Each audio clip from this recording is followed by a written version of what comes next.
అంబటి రాంబాబు గారి లాగా నేను మాట్లాడలేను. ఇందులో నేను ఇష్యూ మీద వెళ్తా. శంకర విలాస్ బ్రిడ్జి ఏం చేశామంటే, నేను 2 సంవత్సరాలు టార్గెట్ పెట్టాను. జూలైలో మొదలు పెట్టాం మనం పని. 2 సంవత్సరాల లోపు ఎట్టి పరిస్థితుల్లో కంప్లీట్ చేస్తాను. అది నెంబర్ 1.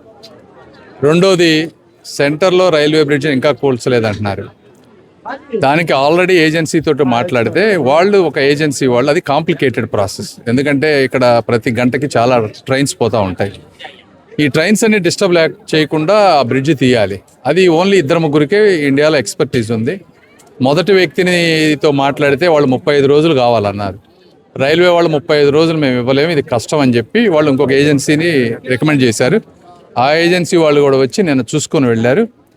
అది మనకి ఫైనలైజ్ అయిపోతే అది ఒక 1-2 monthsలో తీసేస్తారు.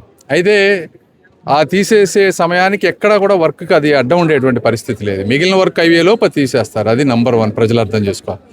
రెండోది, ఒక సైడ్ వర్క్ కనిపించలేదు అంటున్నారు. ఏం చేసామంటే, అటు సైడు ఒక 7-8 పిల్లర్లు, ఇటు సైడ్ 7-8 పిల్లర్లు కావాలి మనకి.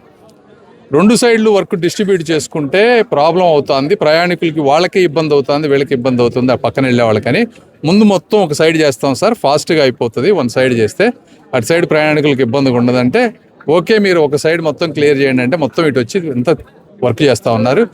ఇది డిసెంబర్ 15కి వాళ్ళు 1 సైడ్ మనకి ఇవ్వాలి. 2 రోజులు డిలే ఉంది. డిసెంబర్ 17కి ఇస్తానన్నారు. అంటే ఇంకో 3 రోజులు. అంటే ఇంత స్పెసిఫిక్గా A to Z మానిటర్ చేస్తూ ఉన్నాం. ఇది అయిపోయిన వెంటనే అవతల సైడ్కి వెళ్ళి అది కూడా వర్క్ చేస్తారు. తర్వాత మీరు అనేది కాంపెన్సేషన్ అనేది నామ్స్ ప్రకారం 1కి 10 సార్లు. ఇప్పుడు వాళ్ళు ఏమంటున్నారు, 90-100 కోట్లే తీసుకొచ్చామంటున్నారు. ఇంతకుముందు ఎస్టిమేషన్ ఎక్కువ వేశారంటున్నారు. ఇంతకుముందు ఎస్టిమేషన్ ఏంటంటే వాళ్ళు ఫ్లైఓవర్కి వేశారు, ఎక్కడో దూరం నుంచి. మనం ఫ్లైఓవర్ కట్టడం లేదు. ఇంతకుముందు కూడా చెప్పాను మీకు, రైల్వే ఓవర్ బ్రిడ్జ్ కడుతున్నాం. ఒకటి. రెండోది, ఇంతకుముందు వాళ్ళు కాంపెన్సేషన్ ల్యాండ్ ఎక్విజిషన్ అంతా ప్రాజెక్ట్ కాస్ట్లో పెట్టారు. ఈ ల్యాండ్ ఎక్విజిషన్ కాస్ట్ ఇప్పుడు మనం మున్సిపాలిటీలో పెడతా ఉన్నాం. ఇప్పుడు ఎందుకంటే చాలామందిని మనం ఆల్రెడీ తీసుకున్నాం మున్సిపాలిటీ నుంచి. తీసుకున్నప్పుడు వాళ్ళందరికీ చెక్కులు ఇచ్చాము, టీడీఆర్ బాండ్లు ఇచ్చారు, చాలామంది ఇచ్చారు.